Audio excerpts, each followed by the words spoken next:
मैं डॉक्टर अजीत सिंह महिला और एनिमल रिप्रोडक्शन का साइंटिस्ट हूँ मैं यहाँ पर।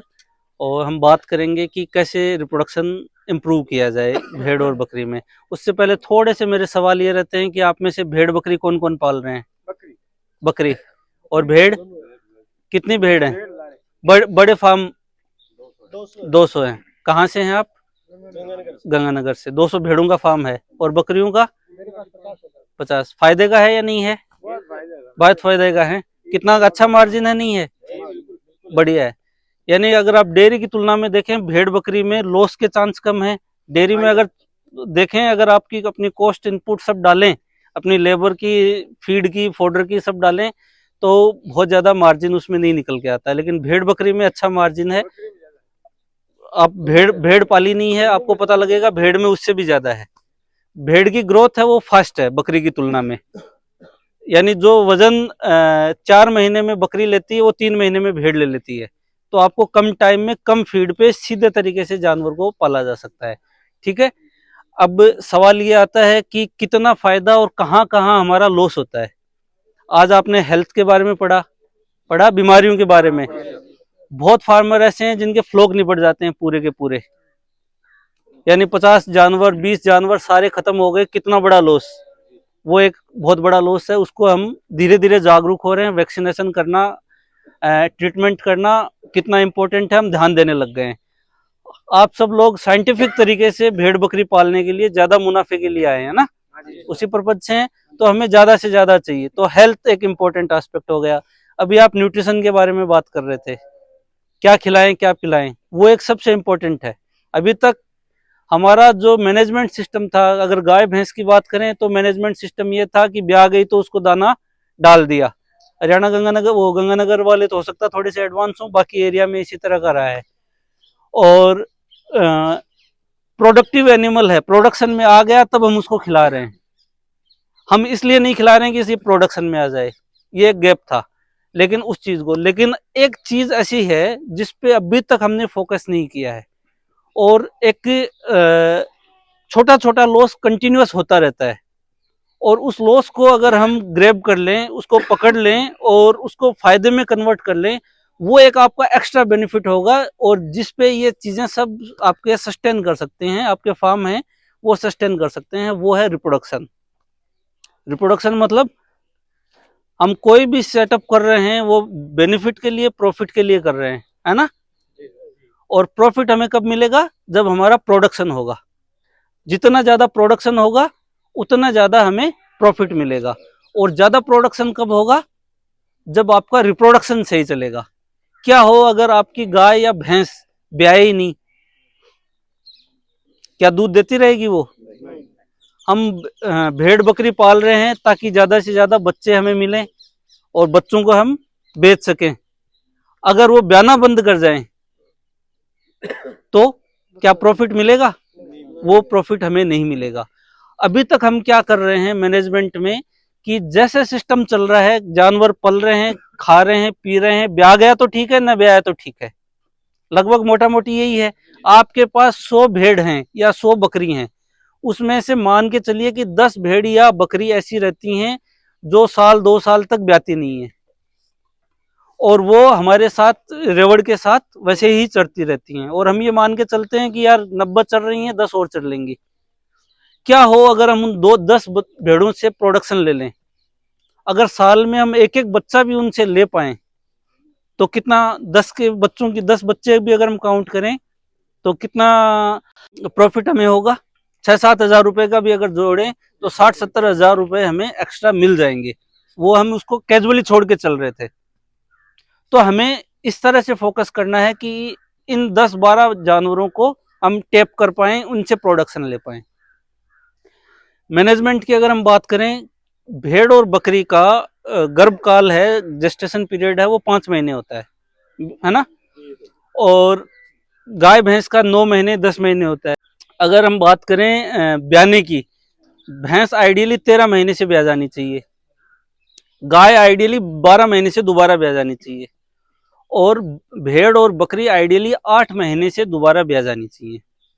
यानी 24 महीने में, 2 साल में 3 बार ब्याह जानी चाहिए। लेकिन हम मोटा मोटी अगर उठा के देखें, हमें लगता है कि हमारा सवाल कई बार रहते हैं ना कि साल में कितने बच्चे आ जाते हैं, तो कहते हैं साहब साल में 2 बार भी आ जाती है। अगर सिस्टम से उसको देखा जाए 2 बार भेड़ बकरी ब्याह ही नहीं सकती है साल में 2 बार। अगर आपकी 2 साल में 3 बार ब्याह रही हैं, आप परफेक्ट प्रॉफिट में चल सकते हो। तो आपका टारगेट ये होना चाहिए कि मेरा 8 महीने से 1 दिन भी ऊपर नीचे ना हो, हमें 8 महीने में बच्चे मिल जाएं, तब हमें मैक्सिमम प्रॉफिट होगा। क्या हो अगर कुछ एनिमल हों आपके 20% 30% एनिमल वो 2 साल में 3 बार की बजाय 2 बार भी आ रहे हों, आप काउंट करेंगे तो कितना लॉस हो जाएगा। ठीक है, अब कैसे मैनेज किया जाए इन सब चीज़ों को? तो मैनेजमेंट की बात करें हम तो 2 तरीके से हमारे पास मैनेजमेंट है। एक तो सिंपल जो सिस्टम हमारे पास है मैनेजमेंट के एस्पेक्ट्स हैं, उस पे हम बात करें, और दूसरी कुछ हमने टेक्नोलॉजी डेवलप की हैं यहाँ पर, उन टेक्नोलॉजी की हेल्प से हम अपना रिप्रोडक्शन इम्प्रूव कर सकते हैं। कैसे? पहली चीज़ सिंपल एस्पेक्ट से, अगर आपसे मैं बात करूं कि आपके जानवर कब हीट में आता है, कब उनकी ब्रीडिंग करवाते हैं, आप लोगों को पता रहता है?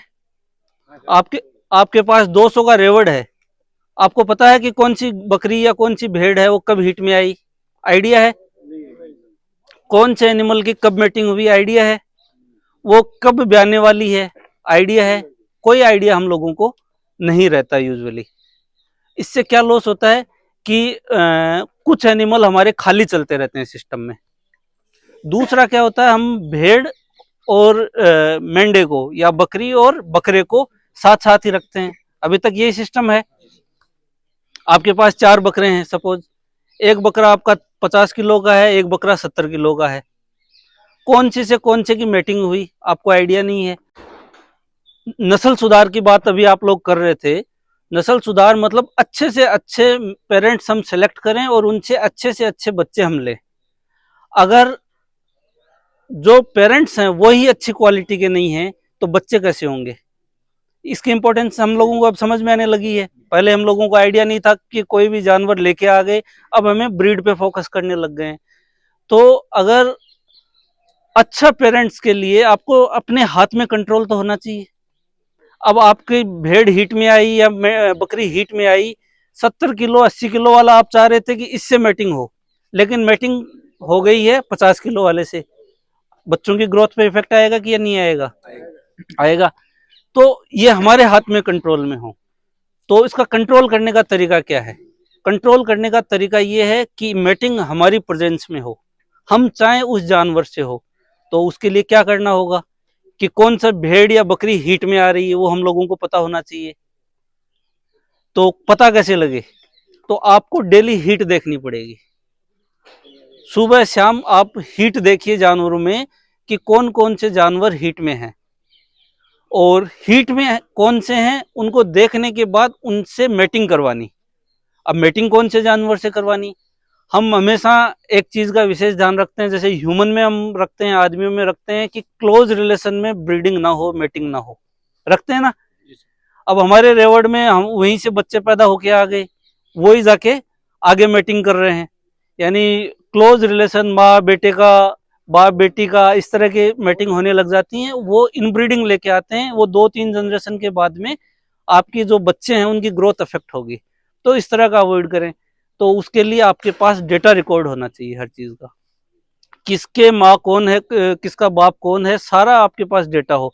तो अगर आप साइंटिफिक तरीके से फार्म करने जा रहे हैं तो सबसे जरूरी चीज है हर एक एक जानवर के टैग हो, उनका प्रॉपर रिकॉर्ड हो, उसके बच्चे कौन से हैं, उनके पेरेंट्स कौन से हैं, सारी चीजें। कल आपका एक लेक्चर इस चीज पे रहेगा भी कि कैसे डेटा को रिकॉर्ड किया जाए, तो वो एक इम्पोर्टेंट चीज है। अब ये डेटा आपके पास रह गया, अब आपने सेलेक्ट कर लिया कि ये जानवर हीट में, हीट कैसे चेक किया जाए? सुबह शाम हीट के लिए मेंढे को आपको छोड़ना पड़ेगा। अगर आपने सही सलामत मेंढे को छोड़ दिया तो वो ब्रीडिंग वही कर लेगा। तो उसके लिए एक तरीका है, या तो उसका ऑपरेशन किया जाए, नसबंदी का जैसे ऑपरेशन होता है इनमें भी होता है, तो वो नसबंदी वाला करके और वो छोड़ा जाए। वो कॉम्प्लिकेटेड है। एक हम सिंपल कॉटन के कपड़े का एक एप्रन बना के और उसके जो जन्नांग वाला पार्ट है उसमें बांध दें, आगे बांध दें और वो मेटिंग नहीं होने दे। जो जानवर हीट में आए हैं उन जानवरों को हम पकड़ के छांट लें और फिर रजिस्टर में देख के इसकी मेटिंग इससे करवानी है, हम एक एक जानवर की करवाएं मेटिंग। ठीक है। अब सवाल ये आता है कि ये प्रोसेस तो 12 महीने चलेगी, आसान चीज है।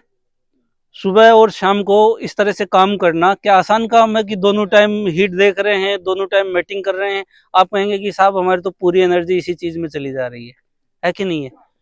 तो इसका जो बेस्ट तरीका है वो है कि आप साल के कुछ महीने डिसाइड कर लें कि इस टाइम पे हमें ब्रीडिंग करवानी है। ये एक अप्रोप्रिएट टाइम है। अगर इस टाइम पर इनकी ब्रीडिंग करवाएंगे तो इस टाइम पर इनके बच्चे मिलेंगे। जब बच्चे मिलें तब मौसम बिल्कुल उनके बच्चों के हिसाब से अनुकूल हो, माँ को पोषण प्रॉपर मिले, बच्चे को पोषण प्रॉपर मिले। क्या हो अगर आपके भेड़ का जो बच्चा हो रहा है वो दिसंबर जनवरी में हो रहा है, वो अपनी एनर्जी सर्वाइव करने में लगाएगा। तो इस तरह से कोशिश करें कि आपके बच्चे हैं वो पैदा हो फरवरी या मार्च में, या पीक गर्मी निकल गई है उसके बाद हो। तो इस हिसाब से हम उसको ब्रीडिंग को तय कर लें। साल में 2 या 3 बार ब्रीडिंग कराएं, 1 या 1.25 महीना हम फिक्स कर लें कि इसी टाइम पर हम ब्रीडिंग करवाएंगे। इसका एक्स्ट्रा एडवांटेज क्या होगा? इसका सबसे बड़ा एडवांटेज ये होगा कि आपको अगर हम कहें कि हेल्थ के हिसाब से वैक्सीनेशन करवाना है, इनकी डिवॉर्मिंग करानी है, हर चीज़ का आपको बता दिया जाता है कि 3 महीने के बच्चे की डिवॉर्मिंग होनी चाहिए या वैक्सीनेशन होना चाहिए। अब एक बच्चा आपका आज हो रहा है, एक 15 दिन बाद में हो रहा है, एक महीने पर बाद में हो रहा है, उनका 3 महीने हम रोजाना डॉक्टर को बुला के नहीं करवा पाएंगे। लेकिन अगर हमने 1 महीने के अंदर अंदर सारे जानवरों की ब्रीडिंग करवाई है तो उस केस में सारे बच्चे 1 महीने के टाइम में होंगे और उनको सबको हम एक साथ हेल्थ कैलेंडर उनका मेंटेन करके चल सकते हैं। तो ये एक एडवांटेज है।